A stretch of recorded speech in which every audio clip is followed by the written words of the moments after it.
The Creator, Shadows of the Soul, Chapter 6, Cracks in the Code.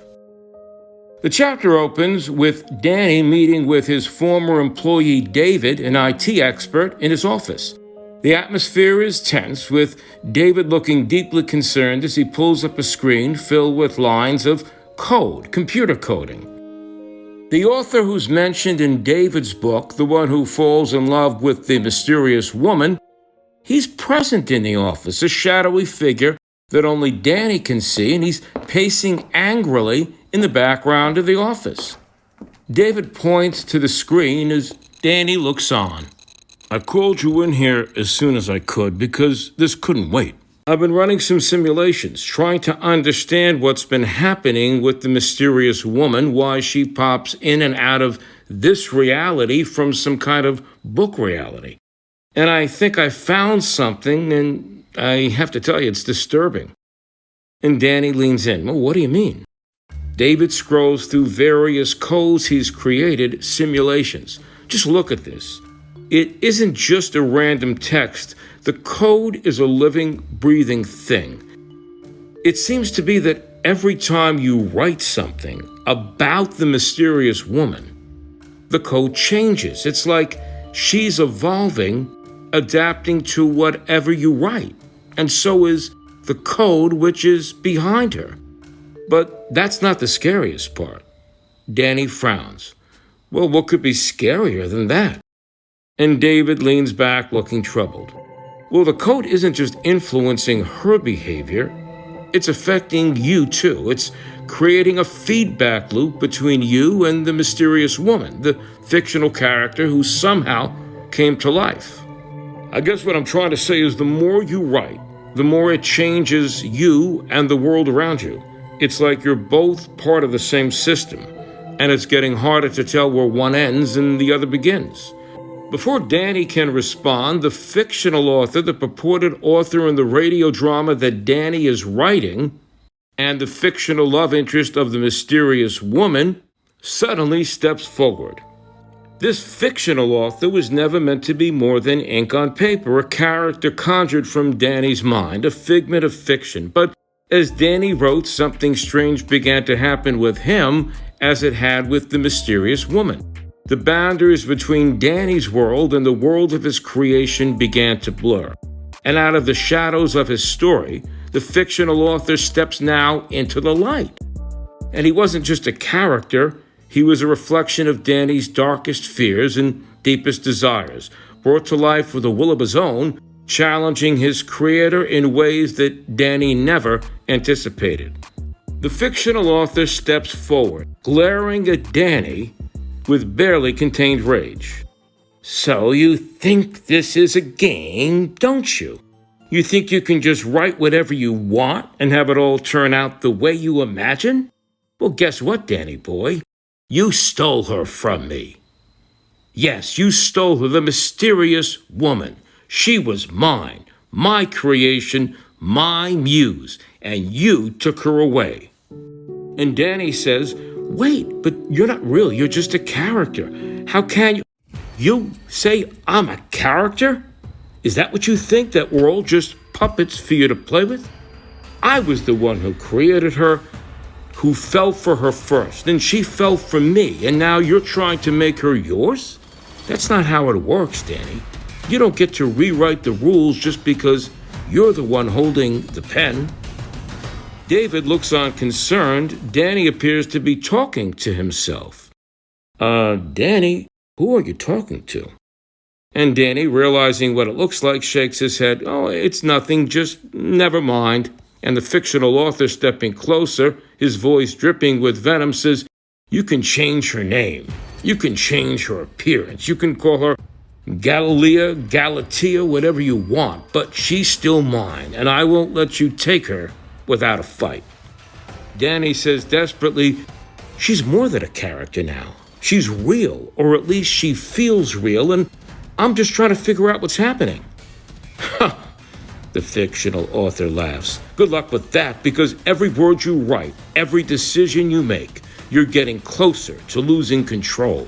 And when that happens, don't come crying to me. You're on your own. Danny boy. The fictional author vanishes as quickly as he appears, leaving Danny shaken. David looks on, noticing Danny's distress, but doesn't press any further.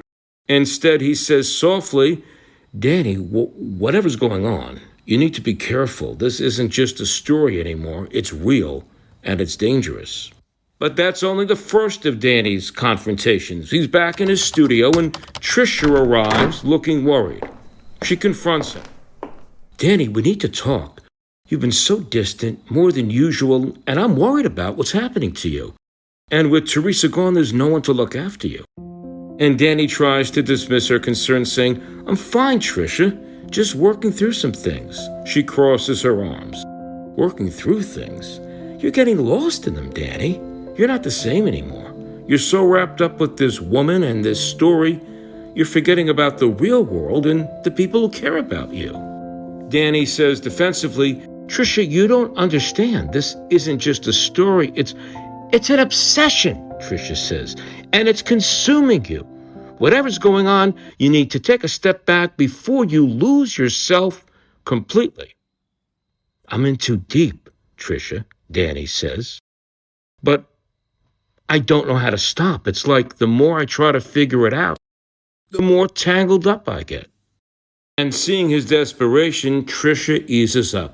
Well, maybe it's time to stop trying to figure it all out.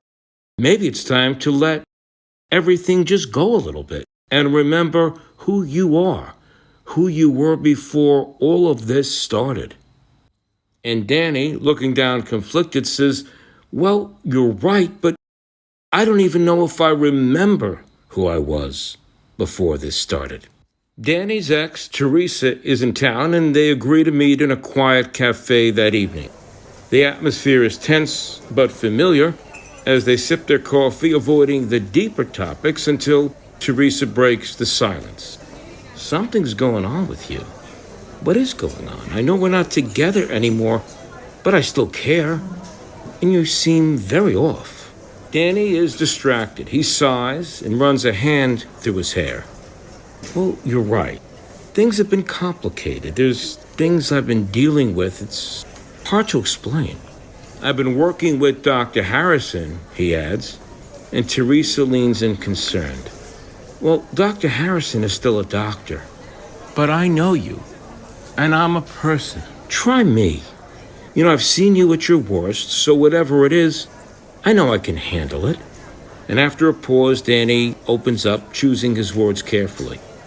Well, David, the IT specialist from where I used to work, well, he's been looking at my writing and comparing it and creating a code, and he discovered that what I've been writing, they're not just words, they're affecting reality, or maybe it's more like reality is influencing what I write.